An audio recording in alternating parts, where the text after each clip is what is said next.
Hey guys. Hey guys.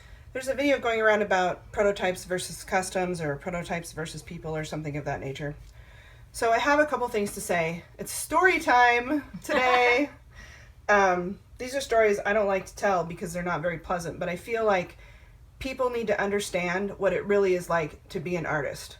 And I'm going to start out with this. And folks are not going to like this, but this is how I honestly feel. If you're the type of person who is always complaining, if you're the type of person who asks a million questions and it's still not enough, if you're the type of person that never has a good box opening, never gets a good baby, something's always wrong, the problem is you. Yes. I mean, I don't know how else to say that. I don't know how to say that nicely. If there's always something, the problem is you. You are the common denominator, okay? And if you don't like anything that you get, nobody's ever good enough, you need to learn how to do this. And do it yourself. Make your own babies. You're going to have no choice because no one's going to want to work with you. And that's just real. Artists talk. Everybody talks. Collectors talk. Everybody talks. And so if you find yourself in a position where no one wants to take a custom from you, there's probably a reason. People have been talking.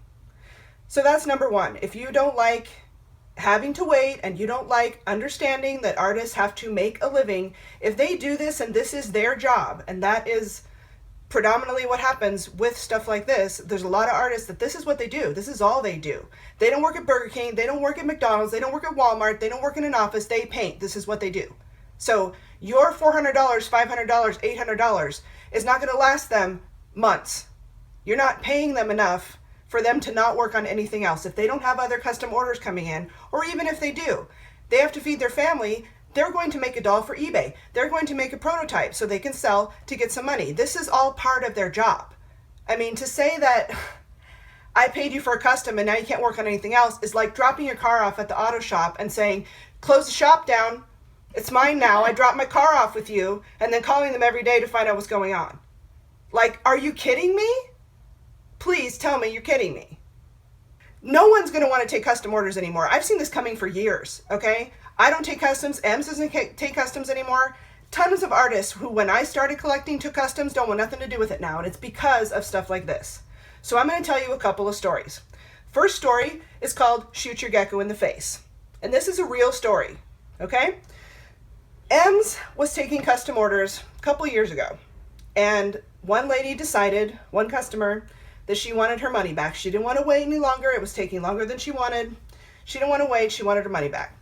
Now, I am kind of a jerk, and I would have said no. But Ems is real nice, and she said, oh, okay, no problem. I will get your refund as soon as possible. Then, Ems was having a hard time with, like, life, as we all sometimes do. And so I thought, she's my BFF. I'm going to put a smile on her face. She really wants a gecko. I'm going to spend $10 and buy her a gecko. Okay? So she makes the grandiose mistake of showing her gecko on YouTube. And then this person contacts her and says, I see you got a gecko. Where's my money? And she looked at me and she's like, why don't I just shoot my gecko in the face? Is that what they want? They want me to shoot my gecko in the face? Like, oh my God, my $10 gecko has screwed everything up for you. Like, that she didn't even pay for, by the way. I did. And also, it was about the worms, too. Like, I guess you can pay to feed your gecko. Yeah, your $5 for worms every 3 weeks. By the way, this person not only got their doll, but a $200 refund. And then they complained about that. So, anyway, that's story number one, okay? Now I'm going to tell you story number two, and this is my story as a collector. I paid for a silicone doll in 2012, April of 2012, and I paid in full, okay? $2,600. And I didn't have to pay in full, but I did because I happened to have the money and I wanted it just done. I didn't want to have to think about payments. I wanted it done. I knew I was towards the end of the edition, whatever, okay? So I paid. Well, then a year goes by and I did not bother this person because I wanted to be understanding, and like I said, I knew I was towards the end, and I knew that she was having a little bit of health problems, which I understand. So I'm like, all right, I'm not going to worry about it. Didn't bother her. Then we're going into the second year. And I message her and I'm like, hey, how's everything going? I know that you've had some issues going on. I hope that you're okay. You know, and if you have time, can you give me an update? Right? 3 years later, I still don't have my doll. And at this point, I'm pissed because I'm sorry. I understand that stuff happens and there's issues, but 3 years is too long. So I was like, I need a refund or something. I need something. You need to be prepared to give your customer something. Flat out refused, and then pushed me over to her husband to talk to, who knew jack, about any of it. So 3 years. I didn't complain till 3 years. So you people that have been waiting 3 months, you need to just take a seat. Okay? Just take a seat. It's ridiculous. And I got into an argument with a woman on Facebook as well, because she was saying, mind you, she had not paid for a custom with this lady that she was referring to. She was just saying that artists need to have better customer service. And her version of better customer service was to answer all of her questions before she gives you any money. Answer my questions about, I want you to suggest a kit that's best for this type of baby. I want you to see if you can get this hair, these eyes, all this stuff leading up to a custom order. And then says, oh, well, I'll get back to you in a couple months. That happens to us all the time. We're wasting hours of our day answering questions for people that don't even pay us. And God forbid we say, hey, you know what? I'm happy to answer these questions for you, but let's talk about it when you're serious. Like if you're serious, if you want to put a down payment on your custom right now, then let's talk. Otherwise, I don't really have time for that because I've seen where that goes. I've seen how that wastes my time. God forbid we do that as an artist, because then there's a big post on Facebook about what an asshole we are. Or a post in the scammers group. Yeah, they need to have better customer service. No, you need to chill the F out, okay? Chill out. And the stuff with the prototypes, like, they have to make a living. And artists are always, always, always working on multiple dolls. Always.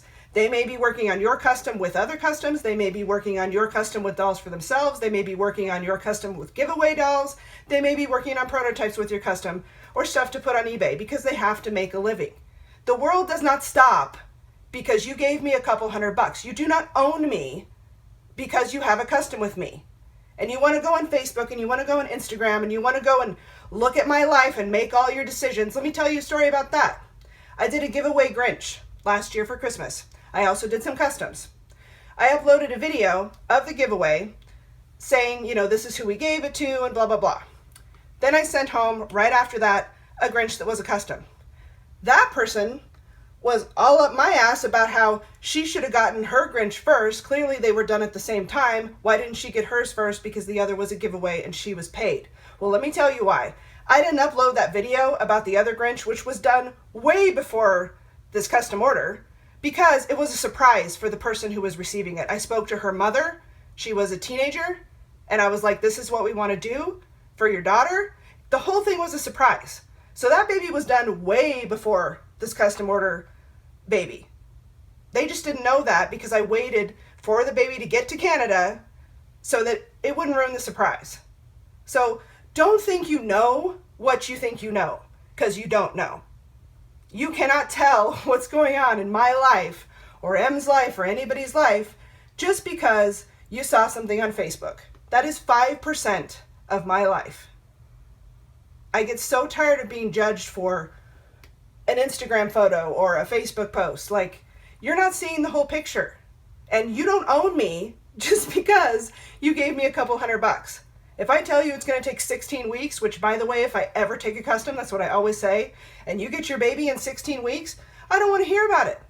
I fulfilled my obligation to you. Before you paid me, I told you this amount of time, and I did it in that amount of time. You don't get to dictate what I do in that time frame. I will do what I said I would do. If something comes up and I'm not able to do that, I will let you know right away. I don't mess around. If you have an artist that's not communicating with you, that's one thing. But if they're communicating and something happens, whether it's good like a prototype or bad like a death in the family, it's going to be a delay. If you don't trust me enough to make your baby, then you shouldn't have given me any money in the first place. Stuff happens. We are not machines. We are human beings. Sometimes you lose inspiration. Sometimes you don't feel well. Sometimes you've got other stuff in your life you have to take care of. Sometimes you get this great opportunity and it's a wonderful thing. And you get to do a prototype. And why would you ever say no to that? Especially when you can work on multiple dolls at once. We're working on 3-4 dolls at once all the time. And why would somebody ever ask you to say no to that? Yeah, because you gave them $200. Yeah, Like, they have asked you to do a baby because you do a good job. Clearly, if you're getting prototype offers, you're doing a good job. I would be honored. I've had artists that go to doll shows all the time, and I've said, don't worry about my custom. Get your stuff ready for the doll show, because I can tell that they're stressed out, and these people are my friends. You know, you have to be a little bit understanding. And if you can't be, then you're going to be one of the people that's the reason no one takes custom orders yeah, anymore. I was just gonna say, if customers can't learn to chill out, then nobody is gonna make dolls for anyone anymore.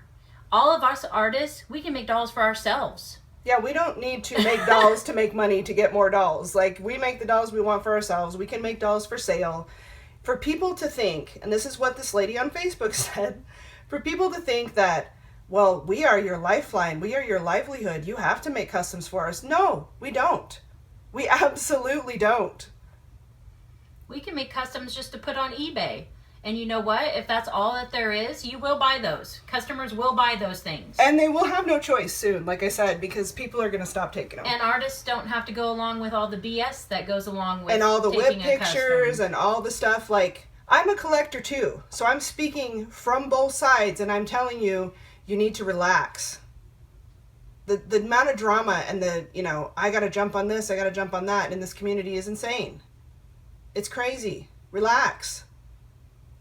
If you're not getting a response and you've given somebody money, that's one thing. That is potentially a scam. But if they're communicating with you and they say, hey, something has come up, they don't have to tell you what it is, but something has come up, whether I have to do a prototype or I have to go to a funeral out of state, it's going to be a couple more weeks. Then it's going to be a couple more weeks. Guess what? I can't predict the future. If I give you an estimate of 4 weeks, 10 weeks, 16 weeks, whatever, that's an estimate. You know, I can't put that date down on paper and absolutely guarantee you, because I am not a psychic. I cannot tell what's going to happen in the next 16 weeks. I could lose my arm in a car accident. I mean, you don't know what's going to happen. It's an estimate. And if you don't trust me, don't give me the money in the first place, because that's going to lead to nothing but problems for both of us. So, chill. Chill. Chill out.